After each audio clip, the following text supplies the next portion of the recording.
All right, this is Dave Tate here with Ed Coan and Steve Goggins. I'm not going to make this interview the same boring stuff that you guys are doing. You never do. Bring it on.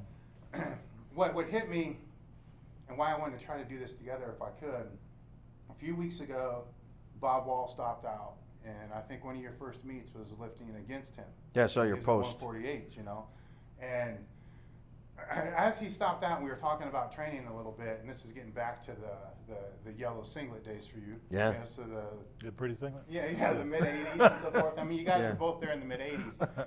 And he told me the basic layout of the training. We benched on Monday, we squatted on Tuesday, we did light bench on Thursday, and then we pulled on Friday. And it seemed like at that time, looking at how everybody else trained, we were, and me, I was a teenager, and you guys were, you know, more advanced at the time. And actually, you're not that much older. I just sucked. Yeah. But anyhow, it seemed at the We're time pretty old. everybody was coming out of that straight forward linear periodization where it was, here's that 60, 65, 70, 75 that everybody was following for so long.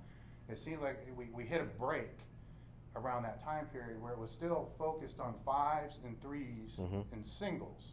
And we'd start training, at least I would start training with Bob, we'd start training maybe 12. It depended what kind of shape we were in. If we were in piss poor shape, it was 16 weeks out. Yeah. If we were in good shape, it was Yeah, 12. to get in shape, to get in shape. Yeah, Yeah. and then we do a Yeah. couple weeks of eights, which always sucked. Yeah. And then we put on the Speedo briefs, you know, which were nothing more than, you Yeah. know, I don't know what the hell It was it like was for. tight underwear. Yeah, Yeah, exactly. Advantage, you know. Yeah. And then we start doing fives, but it's like each week it would be 2 sets of 5, and the first one was like a feeler set to see where you should be. And you knew being that far out, that 5 should be moderate. Shouldn't be hard. And it was like, it went from being, it was still a linear periodization model, there's no doubt about it. And you knew that for me, the last 2 weeks were gonna be singles, but they weren't gonna be heavy. I mean, Yeah, you we didn't want didn't to even- blow your maybe- wad in the gym. Yeah, maybe opener would Right. be the most. And then there was like 3 or 4 weeks of triples before that, and then the fives. Is that kind of what was going on with your guys' training at the time as well? Yeah, it was like 10s, 8s, 5s, triples, a couple doubles. I never really did singles in training, but yeah, pretty much the same thing. Mine was, I would go up and hit maybe heavy singles, but my singles would never be, 95, 100%. It'd just be a heavy single every week, and then I would drop down and do down set. Because I'd always had trouble doing reps. It just didn't stay together with my awful form. So if it was, whether it was deadlift or squat, I'd like to go up and hit a heavy single and then drop back and then do reps on the way down. I always found better that I felt better doing it that way. And I would just keep creeping up each week. So even 10, 12 weeks out, you're working up to not a super heavy single, but a single Yeah. that's heavy enough to feel where you're at. Right. And then you would base your fives on how that single felt. Yeah, if I want to squat 950 at the end of the cycle, I may start with first week, maybe go up to like a 740 single, drop back down, hit like a, and it's just jump each week, keep Yeah. jumping. It just always felt better to, to hit it like that. I just wasn't, I don't know if it was a mindset or whatever, but my form, especially in the squat, it wouldn't let me, start off doing sets of fives. I tried that, it just didn't work for me. It didn't work. So it was, when you did drop down, was it just triples then? Triples. I kind of do a couple of down sets, triples. Sometime a lighter set of 5. I could do that because I always feel like I'd be just crazy. I mean, even though I take time warming up, going up, I take plenty of warm-up sets. I never really felt good until I would drop back down. Then I'd feel better. Each week you got better. Just kept waving it up and down. Shame you can't do that in the meet though, man. Yeah, exactly. Yeah, exactly. Yeah, exactly. Yep, it's right. It'd be awesome. Yeah. Yep. Now going on to you, how did you know how long to stay with the 10s? I mean, the 10s were, let's forget that, that's condition. I mean, Yeah. how long did you know to stay with the 8s and then to move into the 5s? When did you know it was time to move into it, or was it just programmed that we? It was programmed that I would only do this many weeks of 8s or this many weeks of 5s, and then go right to whatever the next one is, triples or doubles or whatever. I always had it I always had it mapped out well enough in advance that this is what I know I'm going to do at the meet, and the only way to get there is to hit these numbers all the way. Just because I felt good, I didn't vary from the routine at all. So you backtracked it kind of the Yeah. same way that Steve did. You Yeah. had to do this number. Now, when you guys picked what that number was, I think this is where a lot of guys screw up. They try to use the same type of, even though it's 2 different methodologies. How did you determine what that number was going to be? What my next number would be? For the meet, yeah. Well, if I did 970 in one meet, and I knew that I could do 1,000, that it would be mapped out with my off-season program and my in-season program. But it would never go from like, nowadays guys, squat 800 and think they're going to do 900 at the next meet, and that's where they fuck up. Yeah. They don't take their time. Right. So you weren't basing it on the 970, you were basing it on what you realistically Yeah. think was left on the platform. Yeah. And Yeah. if there was nothing left on the platform. Then it would, okay, I want to do 985 in the next one. It would drastically be cut down, or else you move up another weight class. Exactly, because it wasn't. You couldn't make these extreme jumps. I mean, it had to be a work. Is that how you worked yours back as well? Yeah, exactly. I mean, I would do some 10s and 8s for a couple of weeks before the cycle would start. Yeah. Just a couple of weeks and boom, that's out of there. But I'm talking as far as basing your number on what you wanted to do in the next meet. No, I'd put like maybe 315, 3 or 4 or 5 or something. Just trying to get a little bit. That'd be condition enough for me. I would never percentage it. No, not conditioning what you were going to lift. So say you squatted 950 in a meet. Right. And you went into the next training cycle training for the next meet. What if you did the 950? What would you project your goal to be for the next meet? 960, 970, 1,000, or did you base it like Ed did on what he thought on the platform? It depended on what it felt like and how and where I figured I was in my career at that point. I mean, based on if I felt like I had more in me or had a goal I wanted to reach. I would set it up there. I mean, maybe I may not achieve it, but I'd get close to it. So maybe 980, 990. Try at least. I mean, I always wanted to break 1,000, so that'd always be the thing to shoot for. And after that, it was just everything over that was just gravy. Let's give whatever we can. Exactly. So it was all doable. Yeah, I think at a certain point when you get up to a certain amount of weight, a lot of times you're not going to get that much stronger, but you're going to perfect your technique or your peaking. Right. So that's got to change just a little bit to change the number on the platform. Do how much rest you need or how you feel that day. You got to get the most out of it. Yeah. A few other things. I mean, you just got to make sure you try to get everything exactly right. Don't be sick. Don't have anything happen. And then, those 15, 20, 30 pounds. Be honest with yourself. That's the hardest thing. Exactly, yeah. That's right. what I'm trying to pull out of you guys a little bit. Be honest. Where am I really weak at? What the hell am I doing this exercise when I'm so strong in it, but I'm weak as hell on this one? Exactly. Yeah. Yep.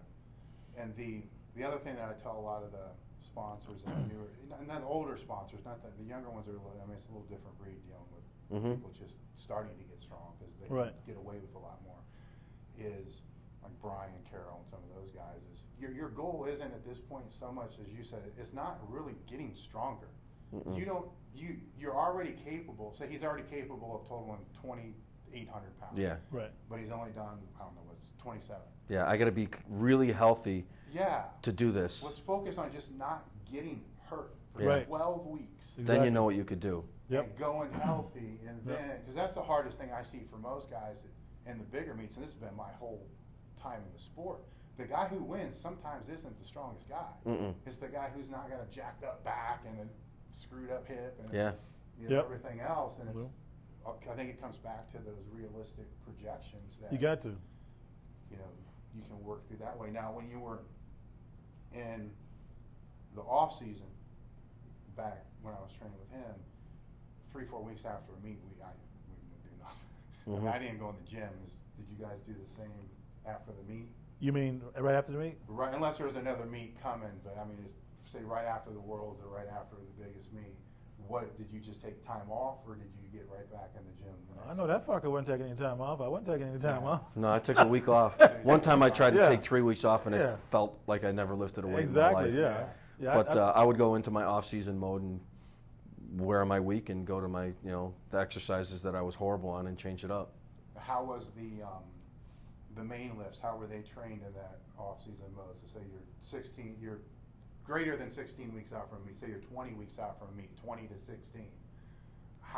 What is the focus on the squat, bench, and dead at that point in time? I would be raw and doing more, like I would do a variation of all the lifts that I was weak at. Like I always had hips and a strong back, so I'd change it up and do high bar close stand squats to hit my quads a little harder, and do a whole cycle of just stiff leg deadlifts off a block and more inclines and close grip benches, and stay away from the stuff I was good at. And so you're staying away from the main lifts. Yeah. That's exactly, he hit it exactly on the head, because I do high bar squats because I sucked at them. A lot of off the block, a lot of stuff that I would, try to work on my speed off the floor. Same thing on the bench. I mean, exactly, he hit it on the head. That's exactly what you do. I mean, I would always, if the meet was on a Saturday or whatever, I'd come in the next Friday. That's what I do. Yeah, we didn't know anything about all the little specialty moves now with the boards and bands and chains and stuff like that, so we just kind of went back to old school bodybuilding exercise, stuff that we were weak at that would do some of the same stuff. Yeah. Well, my bench was at its strongest. I mean, I always do dumbbells like that'd be my second exercise every time. That was the same thing that I did when I was younger, and I carried more muscle, more than in my later years. Yep. But I didn't specialize it as what you guys were just keeping that focus on the weak points. Yeah. Mine was just like straight bodybuilding stuff. So be huge. So it became harder, when you went into that next train, because I would always start that training cycle 12 weeks out. In the first 3 weeks, you're thinking, man, am I even going to do what I did this last sucks. time? This is terrible. And you hope that you can catch up to your percents, and that's where. I wrote before a long time ago about the linear periodization. People screw up because they go based upon a false perception of what they can do. Right. So, and that's okay when you're doing 50%, 60%. You can be 5-10%. Yeah, you can get away with it real easy. Yeah. You start getting up 85%. It's not fun. No. They're supposed to do 5 and they do a triple. Yeah, I don't know why I missed. Your routine doesn't work for me. I missed all this time. Well, it's because you set your fucking max 50 pounds heavier than it should be. Exactly. Yeah. Exactly. Now, how did you bring in, and there wasn't, the gear is a different issue, but we had the briefs and the suit and then the wraps. Did you cycle that into the program throughout the weeks? Yeah. Okay, and how did you do it? Basically the same way. I mean, I would probably go with, only time I put my gear on probably, I mean, if I was in off season, I didn't use any gear. So if I had 6, 7, 8 weeks, 10 weeks, then there was no gear used. But the moment I knew I wanted to start training for me 12 weeks out, I'd put a suit on and then have the suit down. I always felt better doing that, and I always started that way. And the straps would never go up until the last few weeks, 3, 4, something like that. I remember reading his stuff. He would go as long as he could, I think. Yeah, my off season would just mesh into my on season, in season training for getting ready for a meet, and I'd start off with wraps and a belt, and then slowly put the bottoms on, then put the straps up at the end just to get used to them. So how many weeks do you think you were full? Full gear? 4 weeks, full gear maybe? Not even. I mean, I'd have the bottoms on in knee wraps and a belt, but I wouldn't put the straps up just to get used to them the last single in the meet, opener to take. Well, I had to use my straps at the end because I had such a leaner and stuff in the squat, so I'd use Go back further when the gear wasn't, you know what I'm saying? When it really, I mean, even within. In the military? No, I'd use it. I mean, I used a Z suit then. I mean, I had my straps. If it's still the last 3, 4 weeks, and I want, because I'm hitting singles. So my thing is singles, so true. I need my straps up. I remember Eddie's straps. He'd be like, you could put them up yourself, probably. Yeah. So I was only put them on for maybe kind of like what Ed did for a week or two. Right. Because the shit stretched out. Right. Yeah, I mean, it's not the same as what it used to be, and then a lot of times you go to the meet, what you wear in the meet's not the same thing that you trained in. No. Because your training suit, then how'd that work? I mean, you go, for me, it would be your training suit, then you go and you put the new suit on at the meet. Sometimes it could be 2.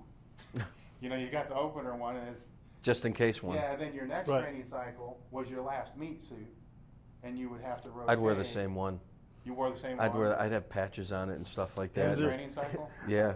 At the time, I was sponsored by Enzer, he was too, and so I would call Enzer up because I was spoiled. Whatever I would use that. I mean, if he gave me a new suit, I would get it. I would get all those suits, and I would always be ready. So mine gets stretched out, I put another one on. He would always tell me, Ed, fucking he won't ever. He sends me to have that same old suit, fucking patch it up. I'd have runs in it and stuff like that. Yeah. He would tell me this all the time. I said, if it's not broke, don't change a thing. It's still working. He wanted the same shit. He said he's sending back this suit every time to me. I mean, I don't know. Your shit's so tight, you're cutting it off with scissors to get a new one. Yeah, I'm like, whatever, exactly. But exactly too. When I get after the meet, it'd be cut off. I guess I was being spoiled, but I was, hey, you was gonna sponsor me and do it? Yeah, you used the best you can do. Yeah. Well, it was tight. I mean, it was, the gear today is different, obviously. Yeah. Yeah, I couldn't stand to keep it on. It would hurt, and it would even. Oh yeah, some of the old France suits, you'd take off and you'd have a bloody mark. It would just rip the skin right off. Yeah. You ever try the marathon ones? Remember those things? Yeah. Those were ungodly. Yeah. Oh yeah, that's the first one I wore. Yep. Yeah, painful. They'd lock around your legs. Yep. Oh. I had to cut those off. Yeah. Be Yeah. Vaseline and baby powder. Yeah, all Yeah. kinds just of to try to shit. get them on. Yeah. No Yeah. suit slippers back then. Yeah, Yeah. it's like 40 minutes just trying Yep. to get your suit Yeah, on yeah. with straps down. I couldn't cut those off. They wouldn't give me no more of those. I had to get that off myself. Yeah. They wouldn't go give me another one. But it was like, if it ain't broke, don't fix it. You Yeah. know, and Yeah. that's Yep. how I pretty much did my training too. hmm Now, what about the bench shirt? Because that wasn't even around really when I started, and it might have been in '83, but I didn't know about it. I remember. No, I don't think it was. I remember ordering the first one I ordered. I got all pumped up, and I sent my jacked up measurements in. I'm like, this don't do shit, you know? Mhm. How did you bring that in? Because that was a different animal back then. Because that was Yeah. also a pain in the ass. Because it It took hurt. 2 to 3 people to put it on. It And you hurt. still didn't get anything out of You it get that 10 much. pounds, Yeah. You know? Yeah. I didn't even bother really training with it at all because it. Not really. You just try to get used to it. Yeah. That's all it was. Thinking that it would really help you out, but it never really did anything.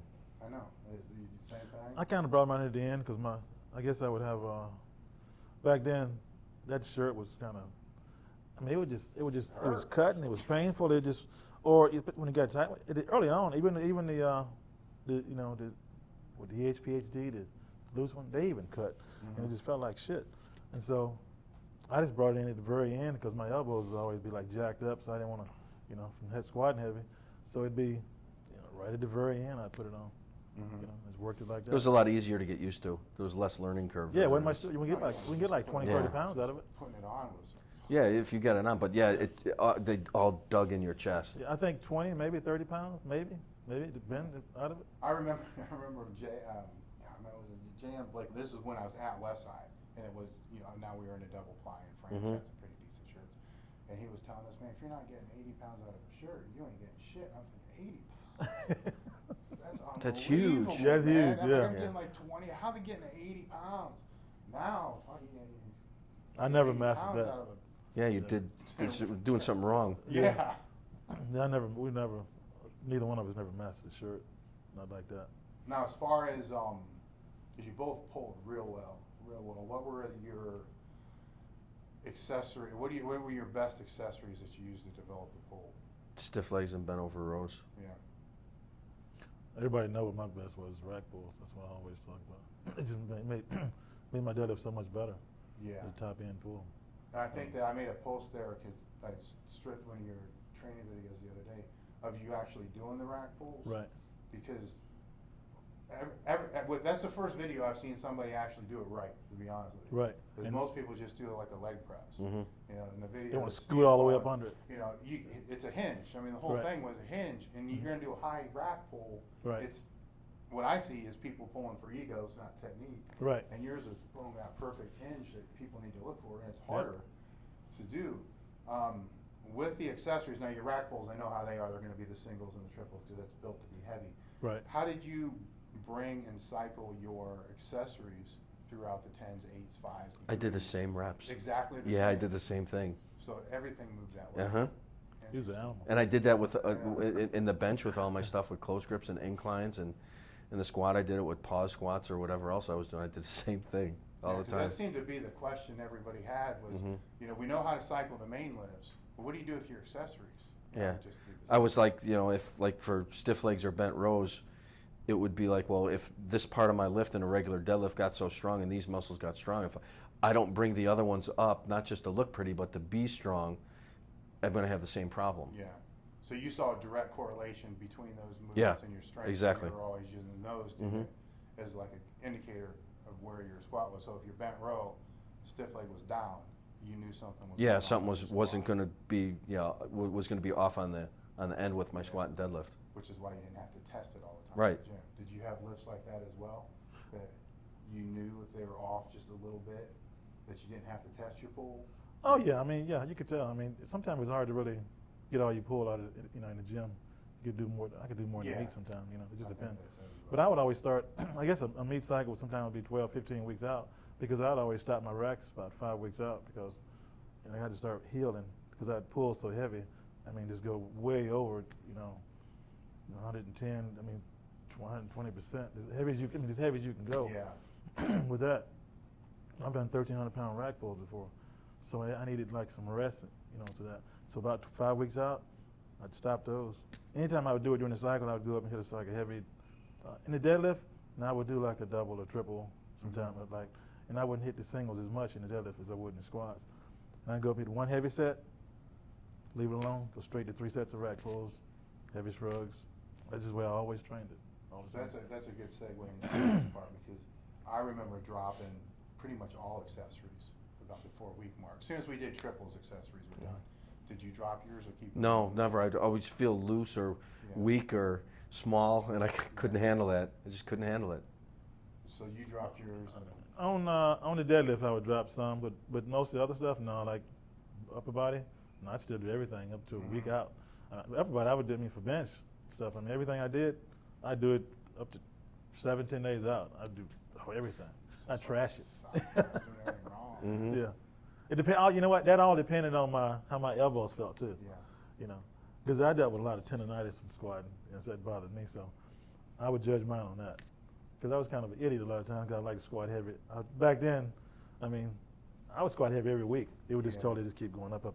So I guess it depended on that. Let's move from out of the 80s and let's move then into, mid-90s when you both are still competing. Right. What did you have to change as your training age got older?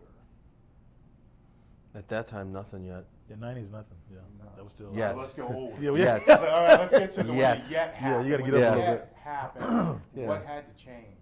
Recovery time. So the time between. Yeah, it would. Explain. I'd have to take a down week more here and Okay. there. So you didn't squat every other week. No, I'd still squat up until a point where I felt something coming on. Then the next week would be a little bit lighter. What about the accessory work? I'd still do accessory, but I'd make everything real light. Okay. More like pump it. Yeah. Same thing. It was kind of a battle to where when it came on, the ego wanted to, still be the same. But when it hits you, it's like, what the fuck? What's going on?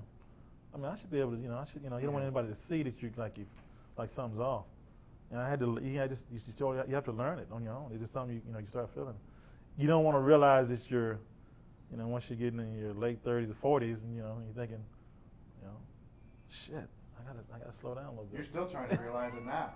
Yeah, exactly. Exactly. Yeah. In your head, you it. feel you could still do Yeah. it, but the reality when you touch the bar changes real I hate fast. it. Don't want to. Yeah, I hate it. Yeah, If reality you pull sucks. real heavy, and it's a really good idea on that day. On that day. Yeah.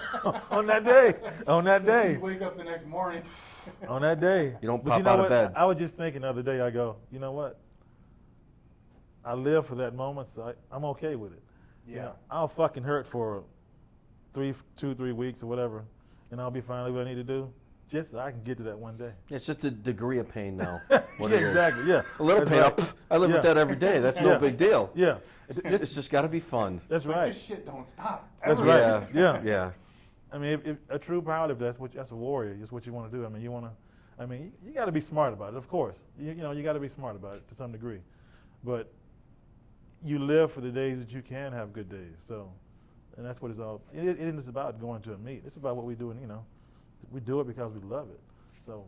Yeah. How do you balance still being able to be some of who you were and being healthy at the same time? It's a hard balance. Man. And how do Really you do it hard. when it's been so much of your life for Yeah. so long. Yeah. Yeah.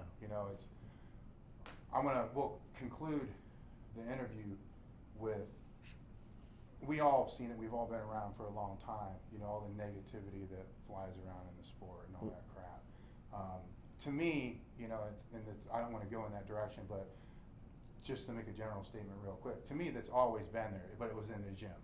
You know what I'm saying? Yeah, now it's on the internet. Yeah, People you hide could've behind their squatted- You keyboards. could have squatted in Hawaii in Yeah. '92, Right. and then I hear about it in Toledo, like, man, that was fucking mile high. And it's Yeah. like, because somebody told you on the telephone. Yeah. Yeah. So it's always Yeah. been there. Mhm. It's Yeah. just in a different. The median has changed. Yeah, it's jumped up a notch. What Sure. I'd like to talk about is, because you guys have been in the sport longer than me. I started in '83, and here we are now in, God, was it 2013, still involved in the sport in some aspect in one way or another. What are the things since the time you've started until now that are still good? Because I think people forget, and you know what I'm saying? They're so Mhm. concerned with all this other stuff. What are the things that are still great about the sport that makes it what it actually is? The lifters. Yeah. They're all The still lifters. lifters. Because Yeah. we were talking earlier about how fucked up a lot of stuff is, but Yeah. how good it is. Because we help guys from USAPL or USPF All over. or WPC or whatever. Yeah. It doesn't matter. SPF, And it it's don't matter. I help they're anybody, yeah. still lifters, and we all Yeah. get along with everyone still. Yeah. Right. It's that part of it is really fun. It's the internet messed up a lot of stuff where people cry and post fake names on the internet and Yeah. judge everyone else. But lifters itself it's still fun, and I like it. And see, I've Yeah. always thought there was a false perception that they were putting out there, and because it's not what I see. When you go in the warm-up room, everybody's getting along, everybody's Mhm. cool. Right.